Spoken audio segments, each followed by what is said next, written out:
নমস্কার বন্ধুরা, প্রাথমিকে নিয়োগ প্রক্রিয়া শুরু করলো পর্ষদ। হ্যাঁ বন্ধুরা, গত 31শে জানুয়ারি যে প্যানেলটা প্রকাশিত হয়েছিল 9533 জনের, তো তার পরবর্তীতে আমাদের পর্ষদ সভাপতি গৌতম পাল মহাশয় জানিয়েছিল 7 দিনের মধ্যেই কিন্তু নিয়োগ প্রক্রিয়া শুরু করে দেবে। তো সেরকমই 7 দিন যেতে না যেতেই কিন্তু নিয়োগ প্রক্রিয়া শুরু হয়ে গেছে। তো এখানে দেখতে পাচ্ছ কি রয়েছে যে প্রাথমিক নিয়োগ প্রক্রিয়া শুরু করলো পর্ষদ। সূত্রে খবর, ইতিমধ্যেই প্রত্যেক জেলায় প্রাথমিক শিক্ষা সংসদকে নিয়োগপত্র দেওয়ার নির্দেশ কিন্তু পাঠিয়ে দেওয়া হয়েছে। এই নির্দেশ পাঠানো হয়েছে প্রাথমিক শিক্ষা পর্ষদের তরফ থেকে। সঙ্গে এও জানানো হয়েছে 9533 জনকে জেলাভিত্তিক নিয়োগ শংসাপত্র দেবে জেলা প্রাথমিক শিক্ষা সংসদ বা DPSC, district primary school council.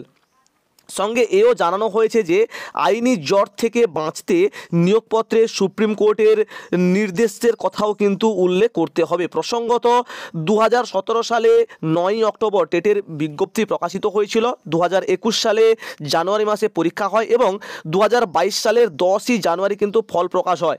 তো 11,765 শূন্যপদের জন্য বিজ্ঞপ্তি প্রকাশিত হয়েছিল 2022 সালে 21শে অক্টোবর। সেই বছর 27শে ডিসেম্বর থেকে কিন্তু ইন্টারভিউটা শুরু হয়। তবে এই নিয়োগের প্যানেল নিয়ে আইনি জটিলতা তৈরি হয় এবং সেটা সুপ্রিম কোর্ট অবধি কিন্তু গড়ায়। এরপর 2024 সালে 31শে জানুয়ারি সুপ্রিম কোর্টের নির্দেশ অনুসারে 9533 জনের মেধা তালিকা প্রকাশিত করা হয়েছে। এবার তাদের নিয়েই কিন্তু নিয়োগ করা শুরু হয়েছে। এদিকে গত সপ্তাহেই কিন্তু পর্ষদ সভাপতি গৌতম পাল বলেছিলেন যে 1 সপ্তাহের মধ্যেই কিন্তু নিয়োগ করা হবে। এরপর থেকেই কিন্তু 4 দিনের মাথাতেই 3রা ফেব্রুয়ারি এই নির্দেশ ডিপিএসসিতে পাঠানো হয়েছে। তো সেখানে ডিপিএসসিগুলির নিয়োগপত্র ইস্যু করার নির্দেশ দিতে বলা হয়েছে পর্ষদের তরফ থেকে। অর্থাৎ পর্ষদ সভাপতি যে বলেছিল 7 দিনের মধ্যে নিয়োগপত্রটা দেবে, তো সেই রকম কথা কিন্তু রেখেছে। কিন্তু 2022 স্টেট পাসদের যে কথা দিয়েছিল যে প্যানেল প্রকাশিত হওয়ার 48 ঘন্টার মধ্যে নতুন নিয়োগ বিজ্ঞপ্তি দেবে, সেই কথাটা কিন্তু রাখেনি। ঠিক আছে, তো এই জন্যই কিন্তু আবার একটা বড়সড় আন্দোলনের সম্মুখীন হতে হবে পর্ষদকে, এটা আমরা বলছি। ঠিক আছে, কেননা 2022 স্টেট পাসরা কিন্তু বসে থাকবে না, তারা কিন্তু আবারও আন্দোলনের মুখে যাবে, আইন অমান্য আন্দোলন করবে। ঠিক আছে, তো বড়সড় একটা আন্দোলনের মুখ কিন্তু হতে চলেছে সামনের দিকে।